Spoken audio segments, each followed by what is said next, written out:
Hi friends, welcome to my vlog. Friends, ನಾನು ಇವತ್ತು ನಿಮಗೆ ಕಾಶಿ ಸೊಪ್ಪಿಂದ ಯಾವ ರೀತಿ ಹಾಲು ಸಾರು ಮಾಡೋದು ಅಂತ ಹೇಳ್ತೀನಿ ಬನ್ನಿ. ಫ್ರೆಂಡ್ಸ್ ನೋಡಿ, ನಾನು ಕಾಶಿ ಸೊಪ್ಪು ತೊಗೊಂಡಿದ್ದೀನಿ. ಇದನ್ನು ಚೆನ್ನಾಗಿ ಒಂದು 3-4 ಸಾರಿ ತೊಳೆದಿಟ್ಕೊಂಡಿದ್ದೀನಿ. ಫ್ರೆಂಡ್ಸ್, ಕಾಶಿ ಸೊಪ್ಪು ತುಂಬಾ ಹೆಲ್ತ್ಗೆ ಒಳ್ಳೆಯದು. ನೆಕ್ಸ್ಟ್ ನಾನು ಒಂದು ಬೌಲ್ಗೆ ಒಂದು ಸ್ವಲ್ಪ ನೀರು ಹಾಕ್ಕೊಂಡು ಕಾಶಿ ಸೊಪ್ಪನ್ನ ಹಾಕ್ಕೊಳ್ತಿದ್ದೀನಿ. ಕಾಶಿ ಸೊಪ್ಪನ್ನ ಹಾಕ್ಕೊಂಡು ಒಂದು 2 ಕುದಿ ಬರೋ ತನಕ ಬೇಯಿಸ್ಕೋಬೇಕು. ಜಾಸ್ತಿನೂ ಬೇಯಿಸಬಾರ್ದು ಫ್ರೆಂಡ್ಸ್. ಇದನ್ನು ಈ ಥರ ಒಂದು 2 ಕುದಿ ಆಗೋ ತನಕ ಬೇಯಿಸ್ತಾ ಇರಬೇಕು. ನೋಡಿ, ಈ ಥರ ಕುದಿ ಬರ್ತಿದೆ. ಈಗ ನಾನು ಇದಕ್ಕೆ ಒಂದು 4-5 ಒಣಮೆಣ್ಸಿನ್ಕಾಯಿ ಮತ್ತು ಬೆಳ್ಳುಳ್ಳಿ ಆ್ಯಡ್ ಮಾಡ್ಕೊಳ್ತೀನಿ.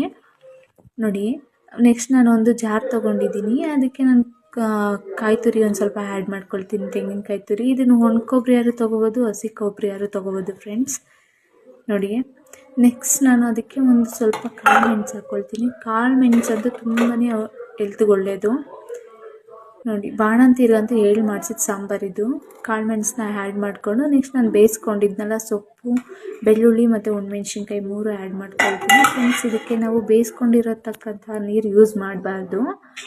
ನೋಡಿ, ಈಗ ನಾನು ಒಂದು ಬಾಣಲಿಗೆ 2 ಕಡಲೆಕಾಳು ಹುರ್ಕೊಳ್ತೀನಿ. ಕಡಲೆಕಾಳು ಏನಕ್ಕೆ ಅಂದರೆ ಫ್ರೆಂಡ್ಸ್, ನಮಗೆ ಸಾರಿಗೆ ನಂಚ್ಕೊಳ್ಳೋಕ್ಕೆ ಇದು ಹಾಲು ಹಾಕೋದ್ರಿಂದ ಹುರಿದು ತುಂಬಾ ಟೇಸ್ಟಿಯಾಗಿರುತ್ತೆ ಸಾಂಬಾರು.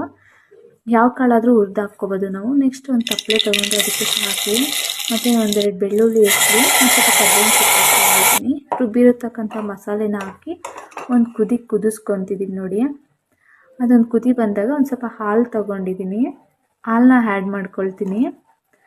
ಹಾಲನ್ನ ಆ್ಯಡ್ ಮಾಡಿಕೊಂಡು ಅದು ಒಂದು 2 ಕುದಿ ಕುದಿಸ್ಕೊಳ್ತೀನಿ ಫ್ರೆಂಡ್ಸ್, ಸ್ವಲ್ಪ ಉಪ್ಪು ಹಾಕಿ. ಫ್ರೆಂಡ್ಸ್, ಇದನ್ನು ಜಾಸ್ತಿನೂ ಕಾಯಿಸ್ಬಾರ್ದು. ಒಬ್ಬೊಬ್ಬರು ಒಗ್ಗರಣೆನೂ ಸಹ ಮಾಡ್ಕೊಳ್ಳಲ್ಲ. ನೋಡಿ ಫ್ರೆಂಡ್ಸ್, ಫೈನಲ್ ಹೇಗಿದೆ ಅಂತೇಳಿ ನೀವು ಟ್ರೈ ಮಾಡಿ. ಇದಂತೂ ತುಂಬಾ ಹೆಲ್ತ್ಗೆ ಒಳ್ಳೆಯದು ಫ್ರೆಂಡ್ಸ್. ಕಾಶಿ ಸೊಪ್ಪು ಇದನ್ನ ಬಸ್ಸಾರು ಎಲ್ಲದಕ್ಕೂ ಯೂಸ್ ಮಾಡ್ತಾರೆ.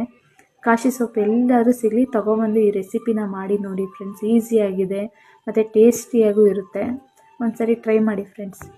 Thank you for watching.